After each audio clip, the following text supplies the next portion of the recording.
À quelques heures des fêtes de Shabbat ce soir et de Pessah, je voulais vous parler de l'objectif de la vie. On a tous des buts dans notre vie. On a tous des buts et on a envie de les atteindre, on a envie d'aller jusqu'au bout. J'ai trouvé dans le sujet de Pessah quelque chose d'énorme qui n'a rien à voir, mais rien à voir avec tout ce qu'on peut imaginer. Vous savez que la mitzvah de Yetziat Mitzrayim, de sortir d'Égypte, c'est pas une mitzvah d'aujourd'hui, là, de demain soir Pessah. Pas du tout. C'est marqué tous les jours, tu dois sortir d'Égypte.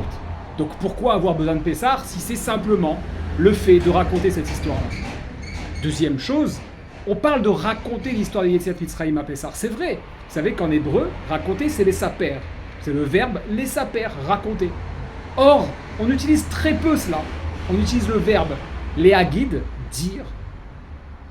Et aussi, dans la Haggadah en elle-même, il n'y a quasiment pas d'histoire de Yetziat Mitzrayim. Il y a peut-être 2%, 3%, 5% maximum.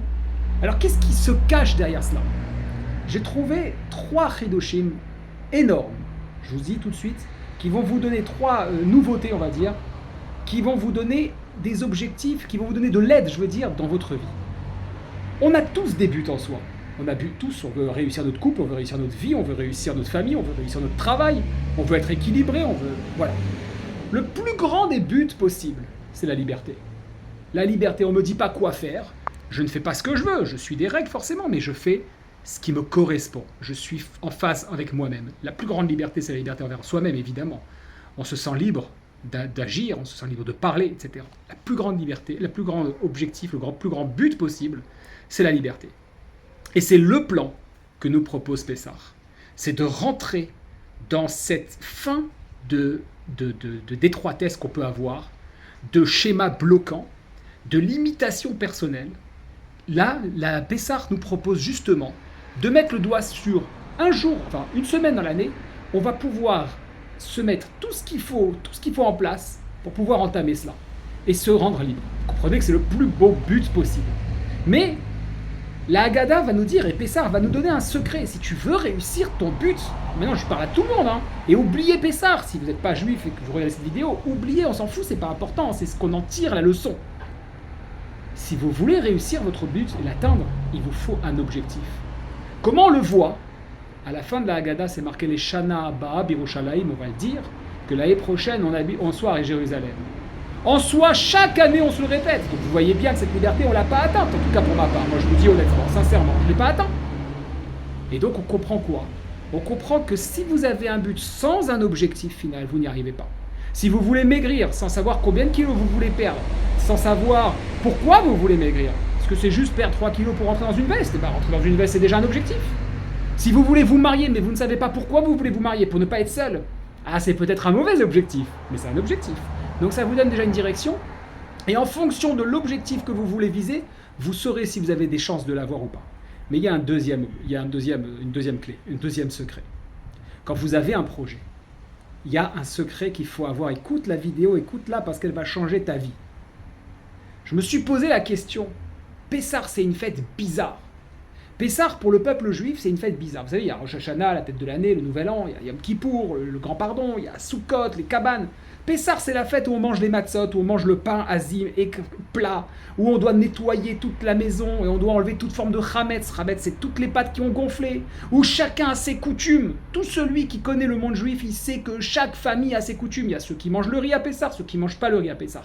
Ceux qui, avant Pessah, jettent toute forme de chametz qui reste. Ceux qui le vendent. Ceux qui vendent celui qui est ouvert, mais pas celui qui... Enfin, celui qui est fermé, je veux dire, mais pas celui qui est ouvert.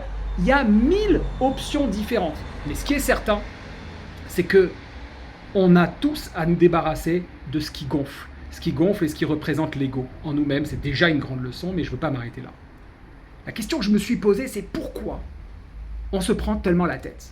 Pourquoi il y en a certains qui sont cool et d'autres qui ne sont pas du tout cool? Il y en a qui mangent rien à Pessah. Tout produit non transformé, transformé, je veux dire, ils ne les touchent pas. Toutes les boîtes de conserve, ils ne les touchent pas. Ils vont mettre du papier aluminium dans toute la maison. Pourquoi? Et là, j'ai compris. J'ai compris qu'en réalité, quand on a un but, on doit faire preuve d'une rigueur absolue. Prenez un gars qui est bodybuilder, pas forcément un monstre, hein, un musclé. Lui, parce que c'est un sujet que je connais un peu, Il doit faire attention à son alimentation, peser chaque alimentation. C'est pour ça que je ne suis pas très musclé, parce que c'est trop compliqué. Non, mais un jour, il faudra que je m'y mette. Il faut absolument qu'il fasse attention à tout ce qu'il mange. Il doit avoir un programme de sport mesuré pareil. Il ne peut pas se muscler tous les jours. Il y a des jours de repos, il y a des jours d'entraînement. Il ne peut pas se muscler les mêmes muscles tous les jours. Il y a des jours où il fait les épaules, les bras, les abdominaux, les pectoraux, les fessiers, les cuisses, etc., etc. Vous avez compris. Il doit faire preuve d'une rigueur absolue. Pessah, c'est une fête où on doit faire preuve d'une rigueur absolue. On est tous d'accord, il faut enlever tout le chametz. De là, on comprend que celui qui est pas assez messoudar, qui est pas assez, je ne sais pas si j'utilise le bon terme, mais c'est pas grave, qui est pas assez, qui fait pas assez attention, il n'a pas de chance d'atteindre ses objectifs. Il doit avoir une ligne de conduite, un plan avec chaque jour ce qu'il doit faire et s'y tenir à fond. Alors, on comprend de là que quoi ? Le créateur du monde, il nous dit quoi ? Il nous dit, regardez, le plus beau projet, vous l'avez en main, c'est être libre. Être libre de penser, être libre d'agir, être libre de parler, être libre pour mieux vous marier avec moi, c'est-à-dire réveiller le divin qui est en vous, si ce n'est pas extraordinaire. Sachez que le soir du Seder, c'est un soir qui est protégé. L'El Shimurim, c'est marqué, c'est la nuit de protection. Dieu, il nous protège, il ne peut rien nous arriver. Je me suis dit, attends, mais c'est quoi cette idée ? C'est quoi délirant ? Il ne peut rien nous arriver. Si je me coupe la peau, il va marier. Non. Créateur du monde, il nous donne un secret ici. Mais tu sais, quand tu as un projet, tu te mets dans ton bureau, tu vas écrire un livre. Tu as besoin de silence. Tu éteins la musique, tu dis à ta femme ou à tes enfants de se calmer. Si tu as des voisins, tu vas dans la forêt, j'en sais. Tu vas tout faire pour être au calme et tu vas te protéger, toi, de toute déconcentration possible. Le créateur du monde, il vient, mes amis, et il vous dit, regardez, ce soir, vous allez démarrer le projet de fou, la liberté, vous allez sortir de toutes vos limites. Tous vos schémas bloquants dans la tête que vous avez reçus de génération en génération, qu'on vous a dit c'est héréditaire, retour à l'envoyeur, dégagez-moi ça. Vous allez entrer dans un chemin ce soir où vous allez vous poser des questions. On dit que les sages, la Gemara du Talmud, ils prenaient du temps, ils réfléchissaient toute la nuit, toute la semaine avant Pessah. Mais sur quoi ? Sur quoi ? Sur une histoire qu'on a répétée année après année ? Non, sur le plan pour être libre. Ils ont réfléchi à tout ce qui était possible et ils continuent encore. Alors Dieu vous dit, le divin vous dit, sache que ce soir, c'est moi qui veux faire le calme. Comme une excellente épouse ou un excellent mari qui va dire à sa femme qui a un projet ou à son mari qui a un projet, je couche les petits, je vais faire le calme, il n'y aura pas de bruit, la sonnette, je la désactive, j'en sais rien, je fais tout, je mets le téléphone sur silence. Va faire ton projet. Créateur du monde, il vient, il nous dit, faites votre projet, venez vers moi. Ce soir, les amis, c'est Shabbat, donc demain soir, samedi soir, c'est le Seder de Pessah. Vous avez l'occasion, l'opportunité unique d'entamer ce processus. Pessah Kasher Vesameach, je voulais vous dire ça, parce que Pessah n'est pas une fête, une ultime fête juive.